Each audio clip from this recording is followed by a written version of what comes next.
Hi, and welcome to Simply Happy Conversations. I'm Narelle King, and in today's solo episode, I'll be sharing clutter-free gift ideas for kids and teens and ideas to help declutter and organise their toys before the influx of gifts at Christmas and how to get your kids involved.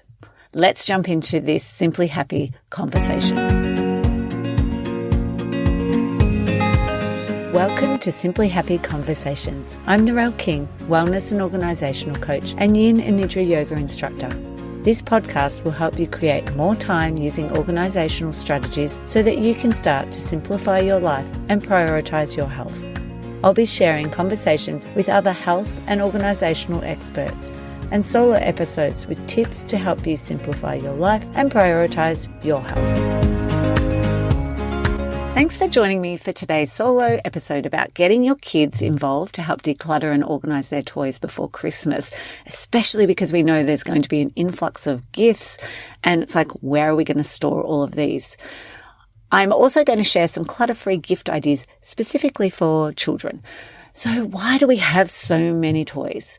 People have a lot more disposable income than we did back when it was my generation and it was gift buying time and we would only ever get gifts at Christmas and our birthdays. Now you see children getting gifts throughout the year, maybe for doing a great job at school and various other things that they might have done. They may also get more pocket money. I know when we got pocket money, it was enough to buy a bag of mixed lollies at the milk bar. Whereas for my own children, they get their money and it's in an account and they save up and then they go and use their card and buy things. Toys are definitely more affordable than they were. Even in the 15 years that I have seen from my daughter to now, I see toys, the price of toys has definitely decreased over the years. Not that I'm buying her toys now, but I do see it in, at Kmart and Target compared to when she was a baby,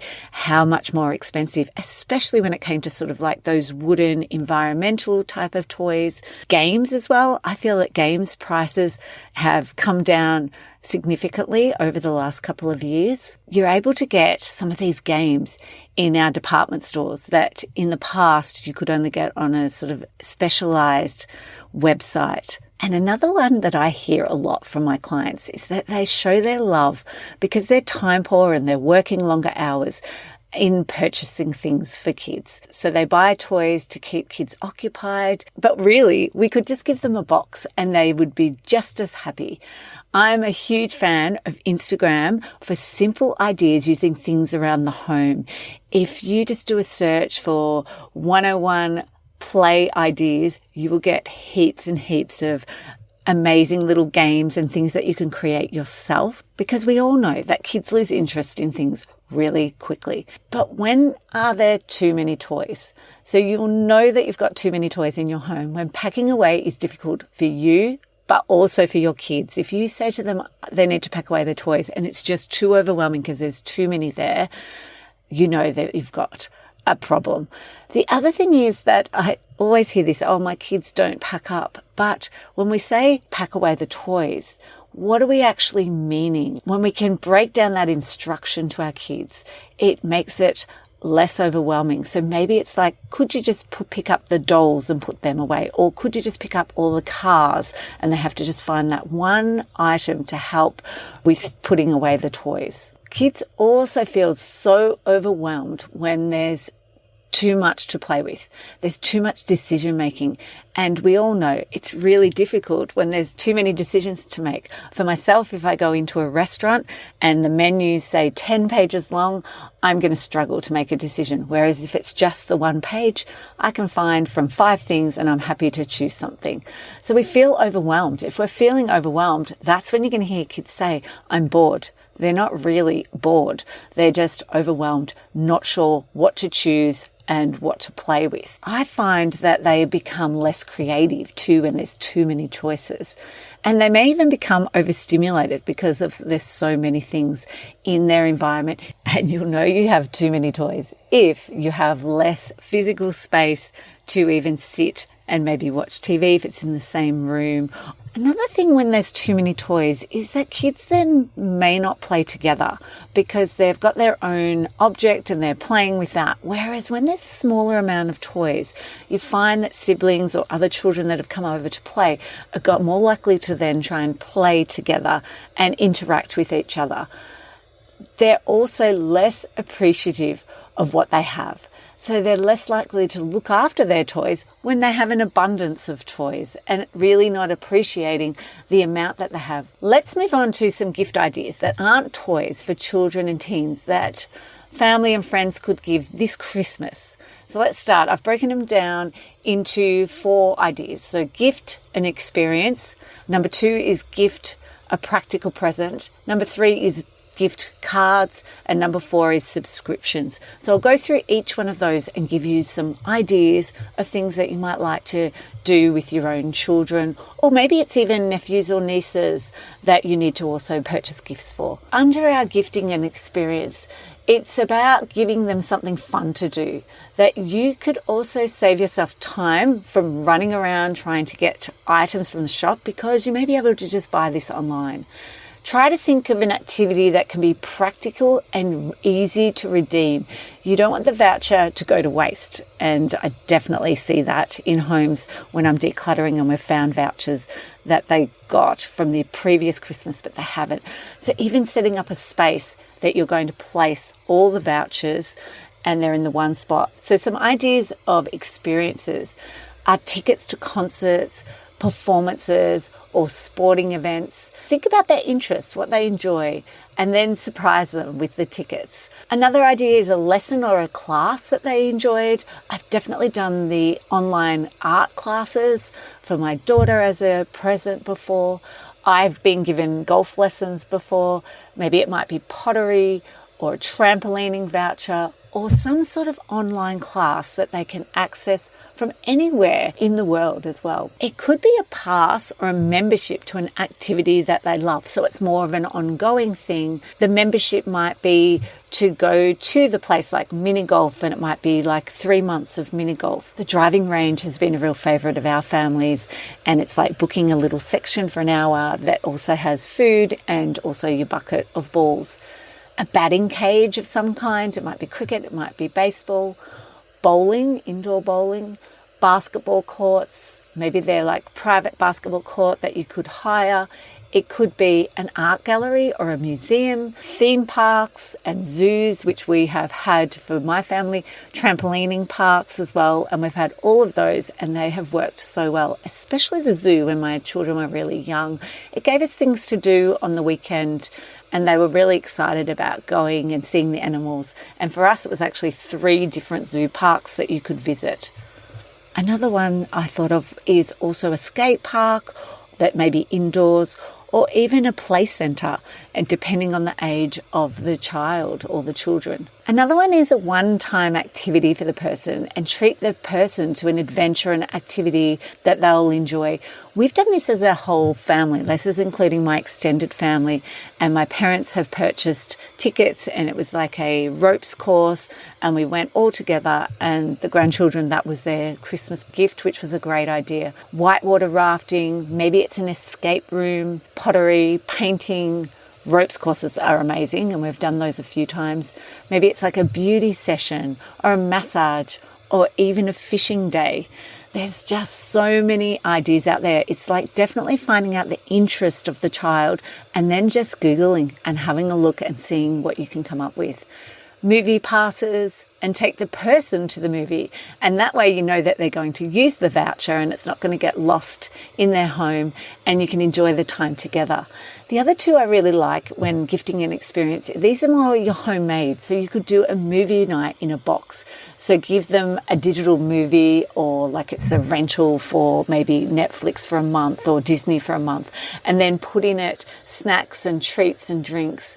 And you could also, maybe it's even ordering dinner, so it might be pizza. Another one I really love is a games night in a box as well. So putting together a box and include a game that you can play, the snacks, and then wrapping it up and giving that. That's a great gift that you can continue to use because you've got the game that you could pull out on certain nights and play. The next one is a practical present, and I'm very much a practical present person. When I'm thinking about my kids for Christmas, I use 4 categories: something that they want, something that they actually need, something they can wear, and something that they can read. And I'll use those 4 categories. But if you're thinking practical for extended family, it might be everyday items like books, pajamas, socks. They're all great stocking fillers, bathers, beach towels, goggles. Obviously, we're going into summer, so our Christmas are more related to summer. But if you're in winter location, it could be ski gloves or jacket. It might be bedding. I've definitely given my kids quilt covers at Christmas time when they got new beds. Maybe they're starting school and it could be a school bag or a lunchbox that they want, and it could have the characters that they're into at the moment. Simple presents that are easy to find and easy to personalize as well. Just say your son needs a new hat. Why not get it with the character or brand he likes? Or maybe it's a t-shirt or socks and you think about the brand that they're into. That's definitely something that my kids will be getting at Christmas time, and they've been getting that since they were kids. So they sort of expect to get those practical presents every year as well. My main takeaway from that would be think practical and also personal. Number 3 is gift cards. Gift cards make great clutter-free gifts because children can use them to treat themselves to something special or something they need or want or even like.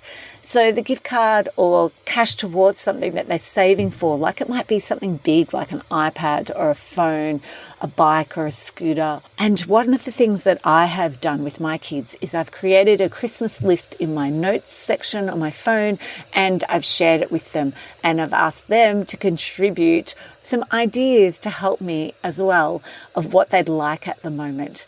Obviously, this is going to be your older range of kids and not your younger kids. Also think about gift cards that have multiple places on them rather than just the one standard shop, because then it gives them a bit more choice as well. Number 4 is subscriptions. Some ideas for great subscription clutter-free ideas are Netflix, which I mentioned before, or Disney Plus, or even a Spotify, so that they don't have the ads at the end. Maybe it's an Audible subscription so that they can listen to books. Maybe they're into books. Maybe it's an unlimited Kindle subscription. I'd love that one.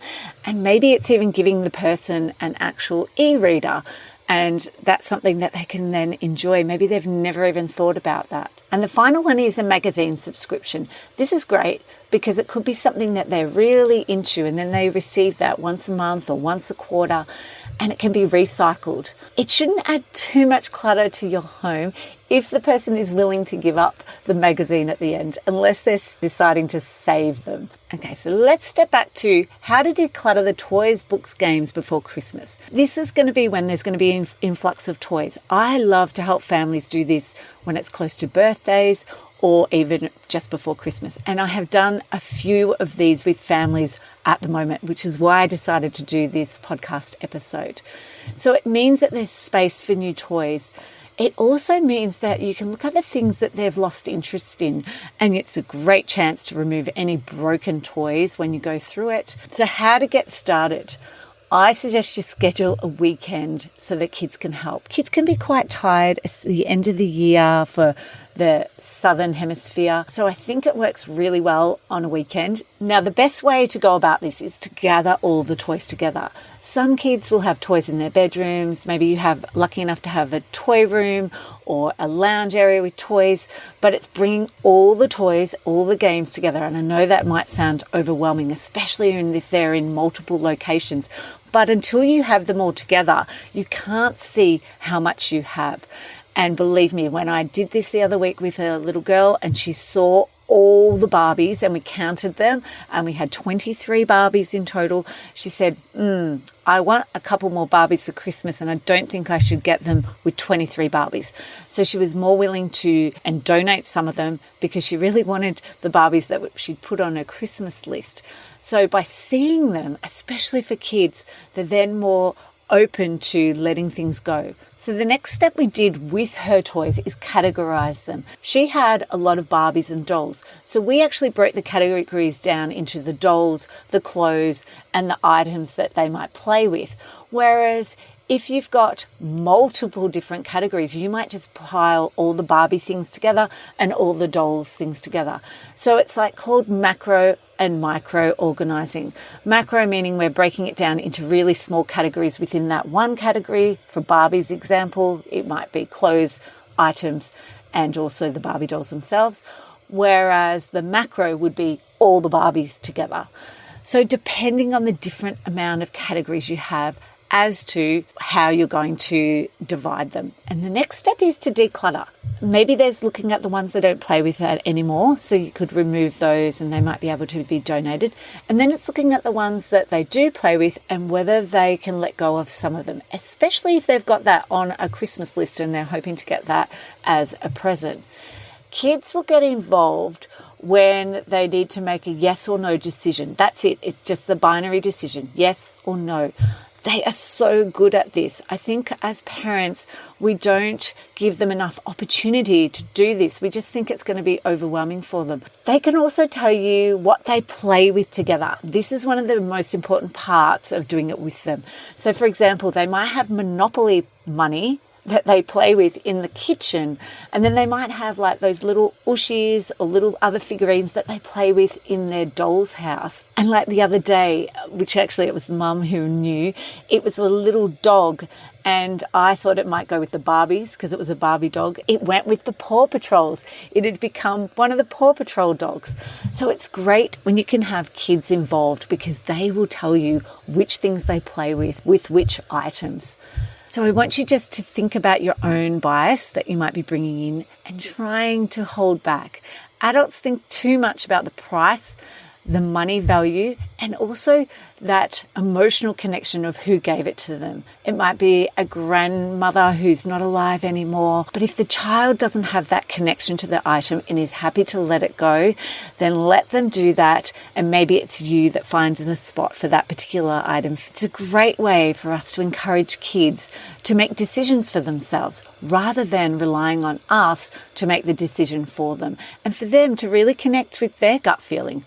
Do I want this or don't I? What value do I have on that particular item? So some ways to help kids get on board with the decluttering is I have had items moved to a shed and set up a toy rotation. That is my favorite because it means that children will then have a small amount of toys to play with, but they haven't given away everything. They've got another space if you've got space for this, and you can then rotate them in and out.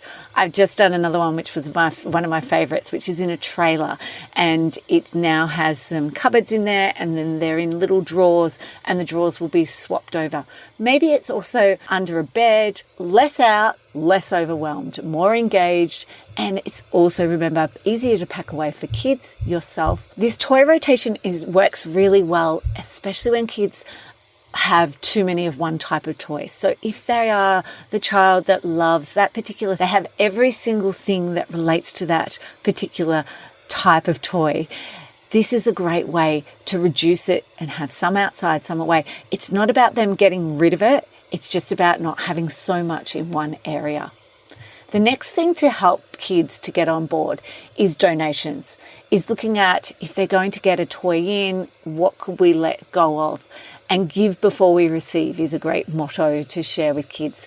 When kids are more aware about the people who are less fortunate around us, they're definitely more inclined to share their toys, donate their toys. The other way to encourage decluttering is the thought of selling maybe some of their toys and then using the money either to buy something else for themselves or to then purchase that gift that goes under the giving tree or a present drive for those who are less fortunate. And just a side note, toy rotations is not for everyone because it does involve you being organised and making sure that you follow through and change the toys.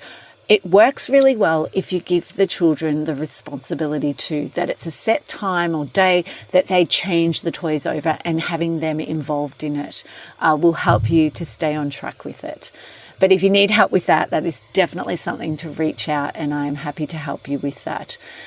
The next bit would be looking at the storage of our toys. It's better to declutter first because then you may have less and therefore you don't actually need those storage ideas or what you think you need when you actually have less toys. Things to think about with storage is to use the storage container to create a boundary.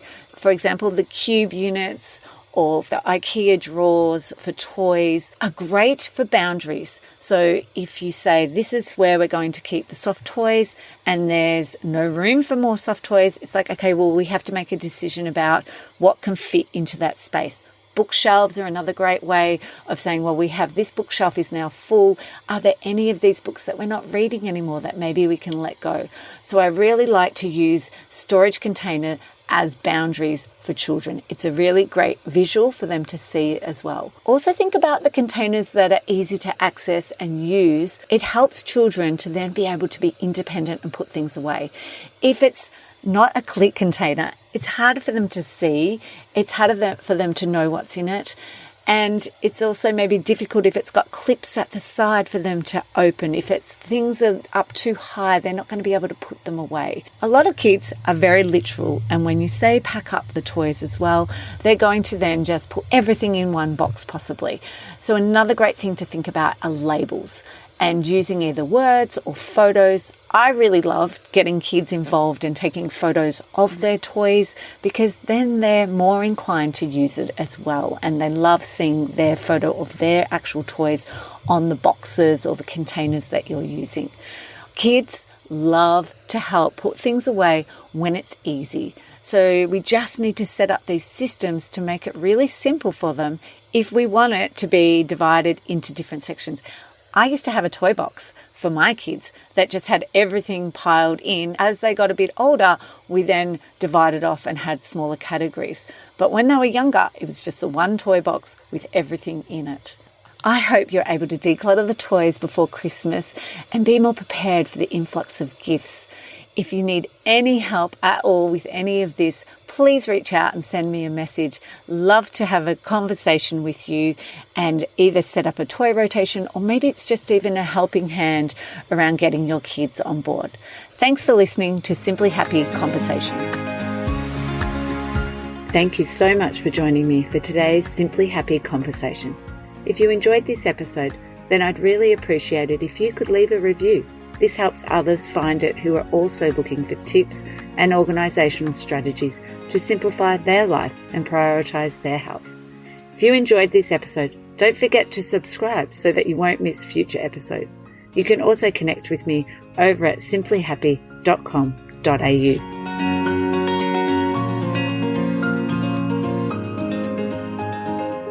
I'd like to acknowledge the Wathaurong people of the Kulin Nation on which this podcast is recorded as the traditional custodians of the land. I pay my respects to their elders, past, present and emerging.